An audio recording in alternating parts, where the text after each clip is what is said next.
तो hello everyone, आज हम लोग स्टार्ट करने आ रहे हैं हमारा ग्रेविटेशन का लेक्चर नंबर 3। और इस लेक्चर में हम लोग मोस्ट ऑफ द न्यूमेरिकल्स को देखने वाले हैं। ओके, न्यूमेरिकल सॉल्व कैसे होते हैं, न्यूमेरिकल का अगर कोई क्वेश्चन दिया हुआ है तो उसमें अप्रोच क्या करना है ये हमें कैसे पता चलेगा, गिवन क्या दिया हुआ है, हर एक चीज हम लोग इस लेक्चर में कवर करने वाले हैं। ठीक है, तो स्टार्ट करते हैं सबसे पहले इस क्वेश्चन के साथ में। क्वेश्चन तुम्हारे टेक्स्ट बुक का है। An object takes 5 seconds to reach the ground from the height of 5 meter on a planet. What is the value of g on the planet? कोई एक planet है, सबसे पहले लिखना है अपने को गिवन। हमको गिवन में क्या क्या पता है वो हम लिख लेते हैं। एक planet है, कोई ऑब्जेक्ट 5 सेकेंड लेता है। कितना टाइम लेता है? 5 second to reach the ground from a height of 5 metre. Height अपने को दिया हुआ है, टाइम अपने को दिया हुआ है। ठीक है, what is the value of ji on the planet. उस प्लेनेट पे वैल्यू ऑफ जी क्या होगा ये हमें फाइंड करना है। ठीक है, गिवन में हमें क्या क्या दिया, देखो सबसे पहले अपने को पता है कि जो बॉल है, ठीक है, कोई ऑब्जेक्ट, जो भी ऑब्जेक्ट है वो एक सर्टेन हाइट पे, हाइट कितना है अपना 5 metre from the ground. Ground से कितने हाइट पे है? 5 मीटर। अच्छा, हाइट पे है, उसको नीचे आने में 5 सेकेंड लग रहा है, इसका मतलब वो ऊपर था, तो उसकी इनिशियल वेलोसिटी कितनी होगी वहां पर? 0। अगर ऑब्जेक्ट कहीं पे भी ऊपर हाइट पे और नीचे गिर रहा है, उसकी स्टार्टिंग की इनिशियल वेलोसिटी 0 होगी। टाइम हमें पता है, टाइम कितना दिया हुआ है यहाँ पर? 5 सेकेंड्स। ठीक है, हाइट दिया है, हाइट कितना दिया है? 5 मीटर। और फाइंड करना है हमें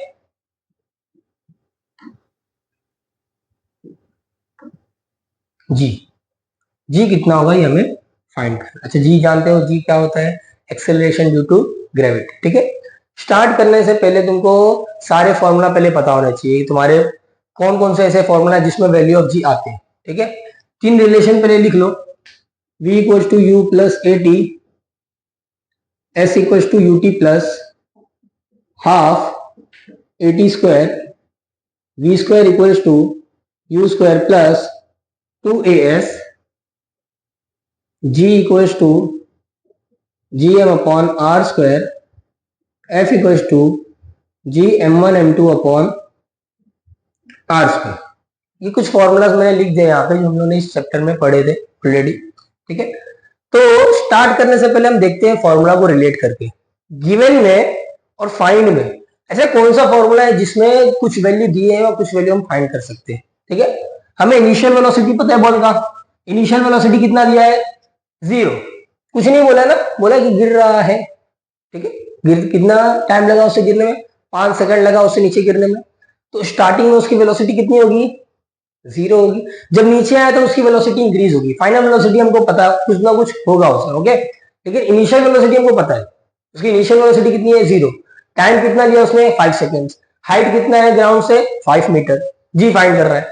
अब देखो यहां पर जो पहला फॉर्मूला अपने पास v equal to u plus a t, यहां पे अपने को u चलो पता है, अपने को t भी पता है। ए का मतलब तुम जानते हो एक्सेलरेशन ड्यू टू ग्रेविटी। हम लोग यहाँ पे रिप्लेस कर सकते हैं, ये एक्सेलरेशन है और जी हमारा एक्सेलरेशन ड्यू टू ग्रेविटी, तो यहाँ पे हम जी रख सकते हैं। जी हमें फाइंड करना है और वी फाइनल वेलोसिटी हमको नहीं पता, तो इस फॉर्मूला को हम लोग कंसीडर नहीं कर सकते। जहां जहां फाइनल वेलोसिटी है ना, इस फॉर्मूला को हम लोग कंसीडर नहीं कर सकते, बिकॉज हमें फाइनल वेलोसिटी नहीं पता। इस क्वेश्चन में फाइनल वेलोसिटी नहीं दिया हुआ है, इनिशियल वेलोसिटी दिया हुआ है। इन दो फॉर्मूला को भी हम लोग नहीं यूज करेंगे इस फॉर्मूला में। ओके, ऐसा नहीं है तुम्हें एफ का फॉर्मूला याद है, तुमने क्वेश्चन देखा और डायरेक्ट वो फॉर्मूला में रखे और सब्स्टिट्यूट करके आंसर निकाले। इस तरीके से न्यूमेरिकल सॉल्व नहीं होता। ठीक है, तुम्हें सबसे पहले फॉर्मूला सब याद होने चाहिए अगर न्यूमेरिकल तुम्हें स्टार्ट करना है तो। हम लोग को अप्रोच पता चल गया, क्या फाइंड करना है वो पता है अपने को। ठीक है, डायरेक्ट स्टार्ट करते हैं हम इस फॉर्मूला से। ये फॉर्मूला क्या है अपना? S equal to u t plus half eighty square. S क्या है मेरा? डिस्प्लेसमेंट है, या फिर कह दो हाइट है। ओके, यू मुझे पता है हाफ कांस्टेंट है। ए मतलब एक्सेलरेशन, यहाँ पे हम लोग जी को फाइंड कर रहे हैं। तुम ऐसा लिख सकते हो G equal to A equal to, दोनों सेम है, दोनों भी एक्सेलरेशन ही है। ओके, और टी हमारा बता है। एक चीज याद रखना, यहाँ पर जो जी की वैल्यू होगी वो हमेशा पॉजिटिव होगी। क्यों पॉजिटिव होगी? क्योंकि ऑब्जेक्ट ना डाउनवर्ड गिर रहा है। कहां गिर रहा है? डाउनवर्ड। पिछले लेक्चर में मैंने बताया था कि अगर कोई भी ऑब्जेक्ट डाउनवर्ड गिरे तो उसका न्यूमेरिकल वैल्यू हम लोग हमेशा पॉजिटिव कंसीडर करते हैं। अगर ये ऑब्जेक्ट ग्राउंड के सरफेस से कुछ हाइट पे जाता, अगेंस्ट ग्रेविटी एक्ट करता, तो हम क्या कंसीडर करते, इस न्यूमेरिकल वैल्यू को नेगेटिव कंसीडर करते। ओके, अभी के लिए हम लोग को क्या कंसीडर करना है कि जी की वैल्यू क्या है हमारी, पॉजिटिव। ओके, स्टार्ट करते हैं। Okay,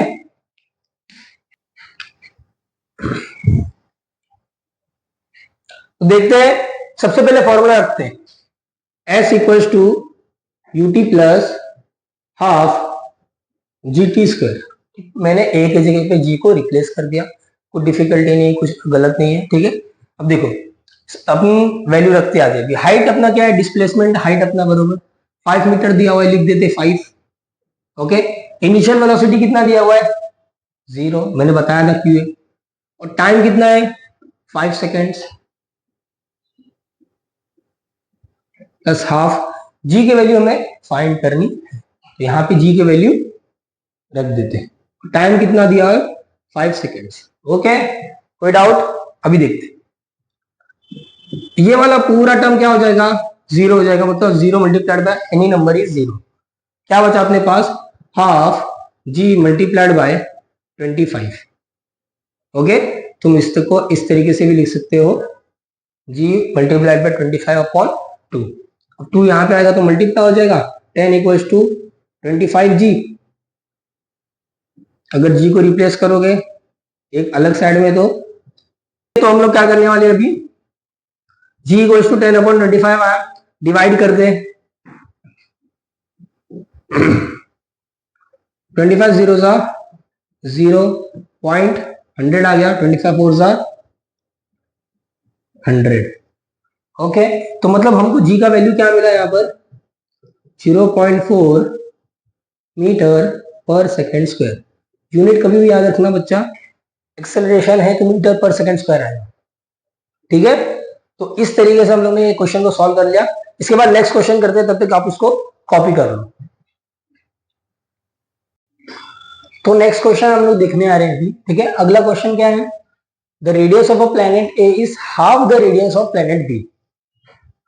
If the mass of A is ma, what must be the mass of B so that the value of G on B is half that of value on A।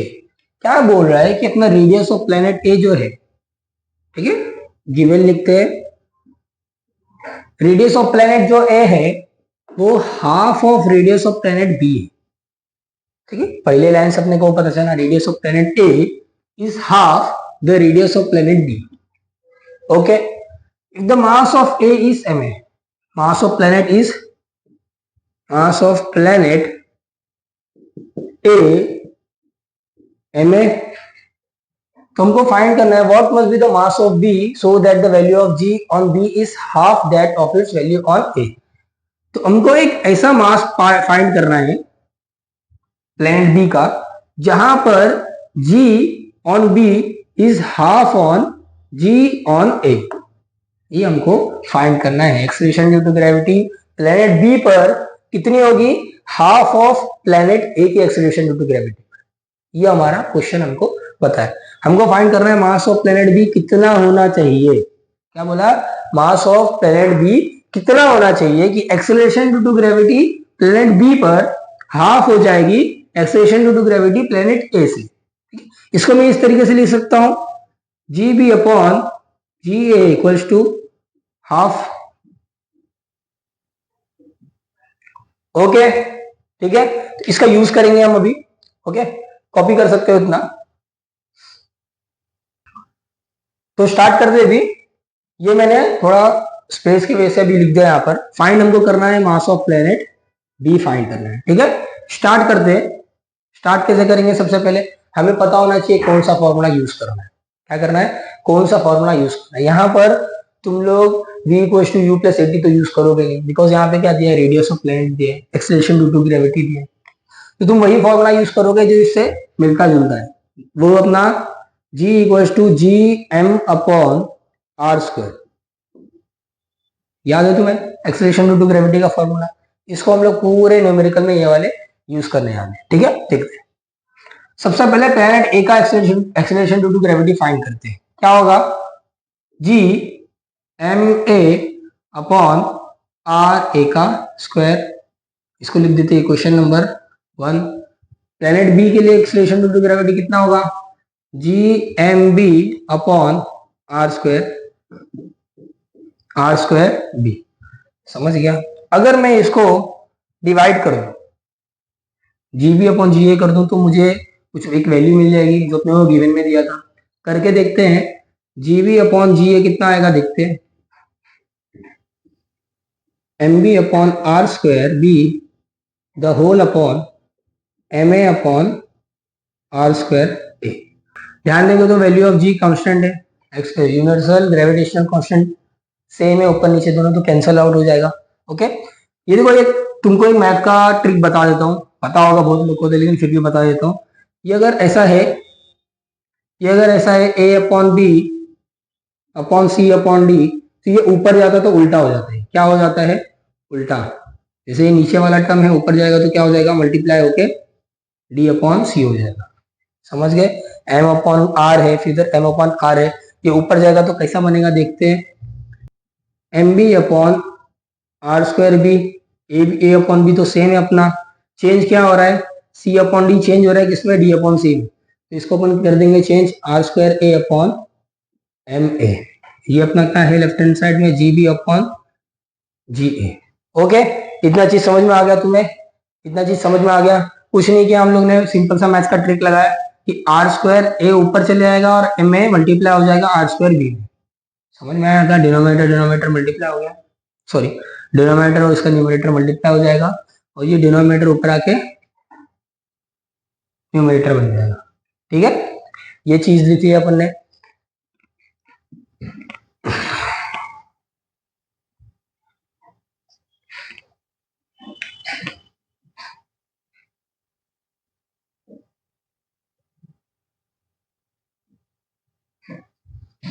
इसको आगे लिख देता हूं मैं, r square b multiplied by, ध्यान देना यहाँ पे आर स्क्वायर ए, अपने पास ऑलरेडी आर ए कितना दिया हुआ है, 1/2 टाइम्स आर बी, तो तुम इसको ऐसे लिख सकते हो, r b, r square b का,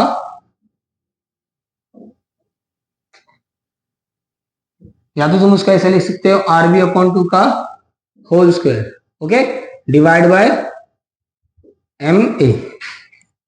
समझ गया। आर स्क्वायर ए वाला टर्म को तुमने क्या किया, आर बी अपॉन 2 का स्क्वायर कर दिया।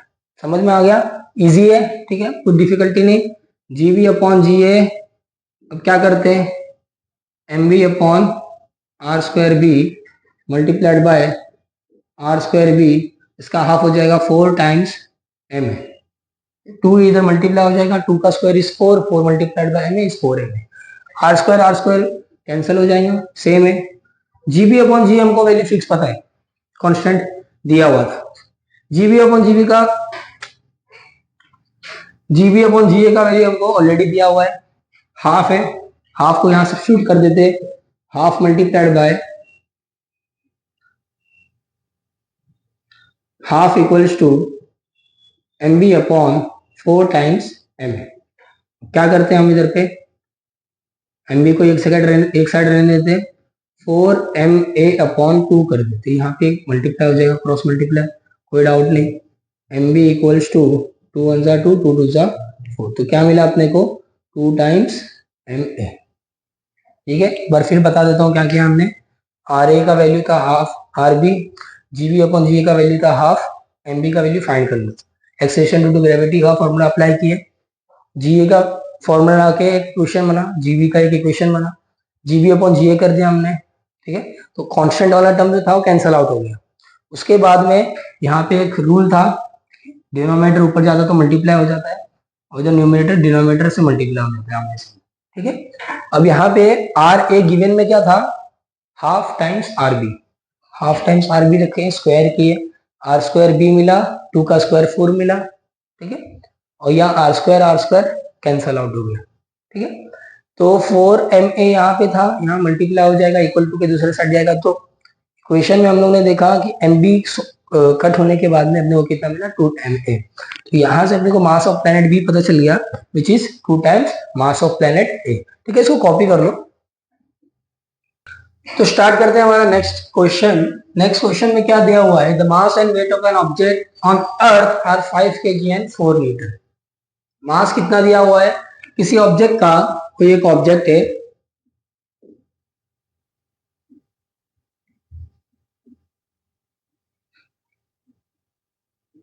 कितना दिया है 5 kg। कोई ऑब्जेक्ट है जो अर्थ पे है, उसका मास कितना दिया हुआ है 5 kg। और weight of an object, weight उस ऑब्जेक्ट का अर्थ पर 49 न्यूटन है। कितना है 49 न्यूटन, न्यूटन यूनिट है वेट का। ओके, वेट और फोर्स का यूनिट है। What will be the values on the moon, हमने को फाइंड करने का है कि मास और वेट उस ऑब्जेक्ट का मून पर कितना होगा। अर्थ में हमारा गिवन है, ठीक है, हमको मून पे के लिए फाइंड करना है। अज्यूम करना है acceleration due to gravity on the moon is 1/6 of the Earth, मतलब acceleration due to gravity on moon is 1/6 of the acceleration on the Earth. समझ गए। अच्छा, क्या होगा, एक्सीलरेशन ऑन अर्थ कितना है 9.8 metre per second square. Okay, divide करते हैं, यहाँ पर साइड में 6 1 6 पॉइंट लगा दो, 6 6 36 2 0 6 3 18 2 0, मतलब अभी 3 3 आते जाएगा। तो gravitation on the moon is 1.63 metre पर सेकेंड स्क्वायर। ओके, इतना समझ गया, ग्रेविटेशन ऑन मून निकल गया। क्वेश्चन पे हम लोग बढ़ते, what will be the values of the moon. Mass of the object on the moon will be same as that of the earth just because mass does not change. ठीक है, हम लोग ने पढ़ा था पिछले लेक्चर में कि मास जो है स्केलर क्वांटिटी है। जैसे अपना प्लेनेट चेंज होगा तो मास को कुछ इफेक्ट नहीं होने वाला, मास हमेशा क्या होने वाला है, कांस्टेंट। ठीक है, तो मास क्या होगा मून पर ऑब्जेक्ट का, कितना होगा, same 5 kg, because mass change नहीं होता, लेकिन वेट चेंज हो जाएगा। क्या होगा, वेट चेंज हो जाएगा, बिकॉज वेट क्या होता है mg, याद है हम लोग लिखे थे W = mg लिखे थे, बरोबर। हमें वेट ऑब्जेक्ट का कहां पे फाइंड करने का है, मून पे फाइंड करना है। कहां पे फाइंड करने का है, मून पे। तो मून के लिए हमारे पास एक्सीलरेशन ड्यू टू ग्रेविटी होना चाहिए। Okay, weight on moon will be m into g of m। W क्या आएगा, m कितना है हमारा 5 kg, बरोबर गिवन है। gm कितना मिला 1.63, 1.6 लेना तो 1.6 ले लो, कुछ दिक्कत नहीं है, मल्टीप्लाई कर दो।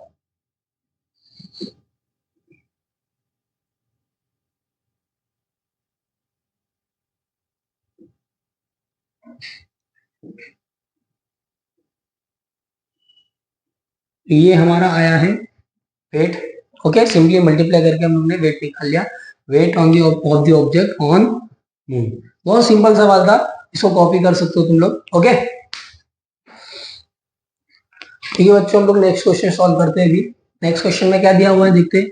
N object thrown vertically upward reaches a height of 500 metre. एक ऑब्जेक्ट है जिसको हम लोग ने वर्टिकली सीधा ऊपर की तरफ फेंका, वो कितने हाइट तक गया, 500 मीटर तक। कहां तक, 500 मीटर की हाइट तक गया। व्हाट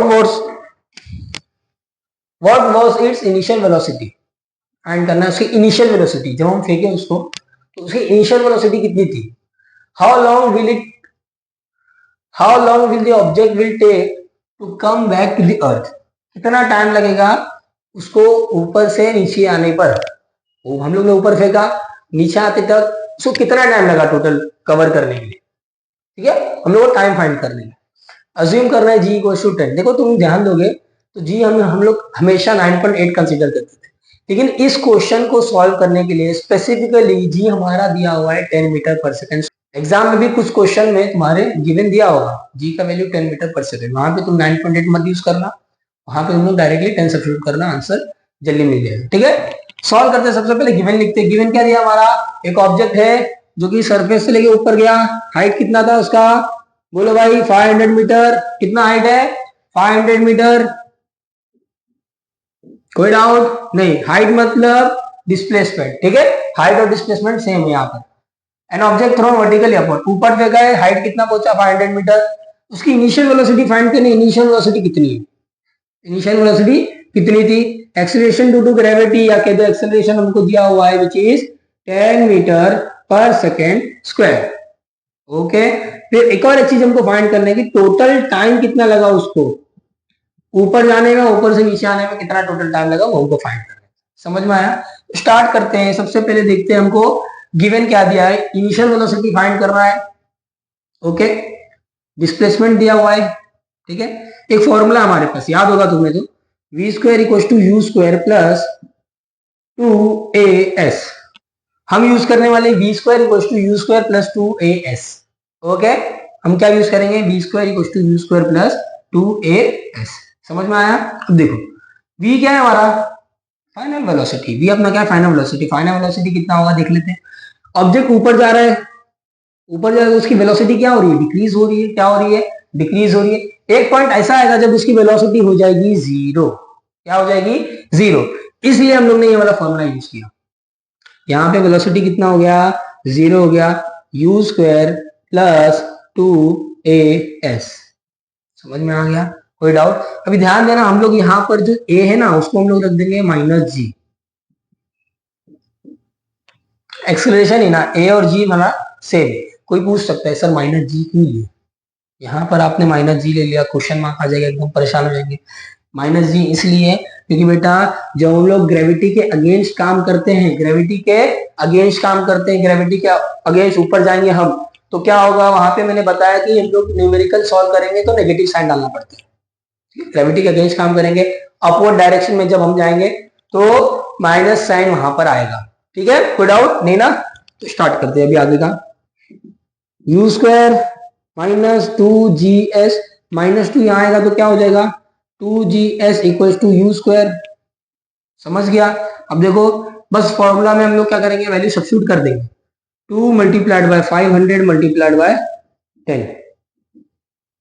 ठीक है, एस की वैल्यू 500 थी और जी की वैल्यू 10 थी, हम लोगों ने सब्स्टिट्यूट कर दिया। वी स्क्वायर का यहाँ पे हम लोग अभी क्या करेंगे, वैल्यू रख के सॉल्व करेंगे।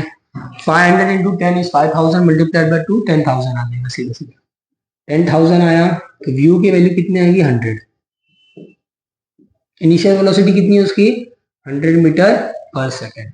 यहां से हमको इनिशियल वेलोसिटी मिल गया, फाइनल वेलोसिटी अपने पास है, एक्सेलरेशन हमारे पास है, फाइंड करना है टाइम, इजीली फाइंड कर सकते हैं। देखते हैं कैसे फाइंड करेंगे। v equals to u plus at वाला फॉर्मूला याद है तुम्हें, याद है ना? देखो इस फॉर्मूला में क्या है, a दिया हुआ, u दिया हुआ, v दिया हुआ, t फाइंड करते हैं, इजी है। v का वैल्यू कितना है, 0, u 100 मीटर पर सेकंड। अब a देखो, a क्या आएगा वापस -g इंटू टी, 0 100, यहाँ पे क्या आएगा -10 इंटू टी, टी यहाँ पर आएगा तो क्या हो जाएगा, प्लस, माइनस था यहां आया तो प्लस,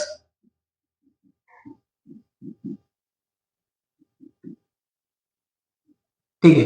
तो देखो हम लोगों ने क्या किया, यहाँ पे 100 था, 10 से डिवाइड कर दिए तो टाइम कितना मिल गया हमें, 10 सेकेंड्स। लेकिन याद रखना ये जो अपना टाइम है ये सिर्फ एक पाथ का टाइम है, अपने को फाइंड करना है टोटल टाइम।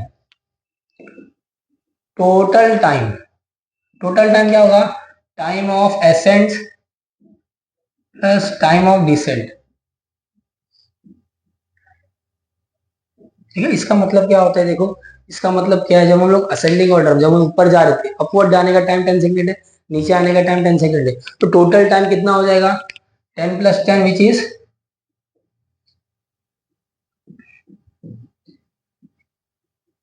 20 सेकेंड्स। ठीक है, तो ये हमें मिल गया टोटल टाइम। इजी क्वेश्चन था, इसमें ज्यादा कुछ सोचना नहीं था, डायरेक्टली हम लोग ने फॉर्मूला रखे और वैल्यू रखे, सब्स्टिट्यूट करके आंसर निकाल दिया। ठीक है, सॉल्व कर सकते हैं उसको। ठीक है, नेक्स्ट क्वेश्चन देखते हैं अभी। A ball falls off a table and reaches the ground in 1 second. ठीक है, एक बॉल है जो टेबल से नीचे गिरा और टाइम कितना लगा उसे नीचे गिरने में, 1 सेकंड का टाइम लगा। ठीक है, assuming g equals to 10 metre per second square, g की वैल्यू हमें पता है 10 metre per second square. Calculate the speed and reaching the ground and the height of the table. Table है कोई, ठीक है, तो कोई टेबल है, टेबल से क्या हुआ, एक बॉल नीचे गिरा, कहां पे पहुंचा, ग्राउंड पे पहुंचा, ठीक है। हमको फाइंड करने का है हाइट ऑफ द टेबल कितनी है, इसका वेलोसिटी कितना था जब ये नीचे आया, ओके, ये हमको फाइंड करना है। हम लोग गिवन क्या क्या दिया है, जी की वैल्यू दिया है 10 मीटर पर सेकेंड स्क्वायर, यहाँ पे लिख लेते हैं। गिवन में क्या है अपने पास, क्या है, देखो टाइम पीरियड दिया है अपने पास, टाइम पीरियड कितना लगा उसको, 1 सेकेंड का टाइम लगा ग्राउंड तक पहुंचते पहुंचते। जी की वैल्यू कितनी है 10 मीटर पर second square, height of the table find करना है और वेलोसिटी फाइंड करना है जब वो नीचे गिर रहा था। सिंपल है, देखो इधर ज्यादा कुछ सोचेंगे नहीं, डायरेक्टली फॉर्मूला लगा देंगे, v equals to u plus at, at लिखना है एटी लिखो, जीटी लिखना है जीटी लिखो, तुम्हारी मर्जी, ठीक है। यहाँ पे जी हमारा पॉजिटिव होगा, जी पॉजिटिव क्यों होगा, क्योंकि वो डाउनवर्ड गिर रहा है, सिंपल है, कहाँ गिर रहा है, डाउनवर्ड गिर रहा है, डाउन अपने अर्थ उसको अट्रैक्ट कर रहा है, तो जी अपना पॉजिटिव आएगा। इनिशियल वेलोसिटी कितनी है, देख के बताओ, अभी ऑब्जेक्ट रुका हुआ है अपना, बॉल अपना रुका हुआ है, इनिशियल वेलोसिटी कितनी होगी, 0 होगी, 0 लिख दी है। जी का वैल्यू अपने को दिया हुआ 10 मल्टीप्लाइड बाय 1, ओके, तो यहाँ पे क्या आएगा, v इक्वल्स टू 10 मीटर पर सेकेंड। कोई डाउट, समझ में आ गया, इजी है, ठीक है। तो वेलोसिटी अपने को मिल गया। अब फाइंड करना है हाइट, हाइट के दो, डिस्प्लेसमेंट कर दो, तुम्हारी मर्जी, s equals to ut plus half eighty square, ठीक है। डिस्प्लेसमेंट हमको फाइंड करना है, लिख लेते हैं s, ut अपना क्या हो जाएगा 0 प्लस हाफ, जी की वैल्यू दिया है अपने को 10, टाइम पीरियड दिया है 1, ओके, जो गिवन में दिया है सब हम लोगों ने क्या कर दिया, सब्स्टिट्यूट कर दिया।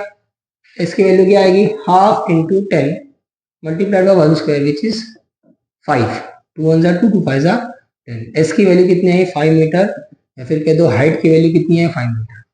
क्वेश्चन में कुछ नहीं था, बहुत इजी क्वेश्चन था, सिंपल क्वेश्चन था, लेकिन थोड़ा अगर तुम प्रैक्टिकल सोचोगे तो अपने डेली लाइफ में इसको अप्लाई कर सकते हो।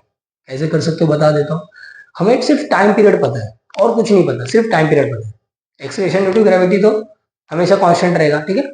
अगर तुम इमेजिन करोगे कोई एक ऑब्जेक्ट है जो एक बिल्डिंग से गिर रहा है, कुछ भी है, फेदर हो गया, बॉल हो गया, अगर गिर रहा है नीचे, अगर तुम टाइम कैलकुलेट कर लो कि कितने टाइम में वो नीचे पहुंच रहा है, तो तुम हाइट ऑफ द बिल्डिंग तक फाइंड कर सकते हो, समझ गए। तो इसका इतना प्रैक्टिकल है। क्या यूज किया हम लोग ने, पहले हम लोग ने उसकी फाइनल वेलोसिटी फाइंड की, नीचे गिरा तो उसकी वेलोसिटी कितनी थी, फिर हम लोग ने फाइंड किया height of the object. Simple है, कोई डाउट होगा तो कमेंट सेक्शन में मेंशन कर देना, ठीक है, कॉपी करो।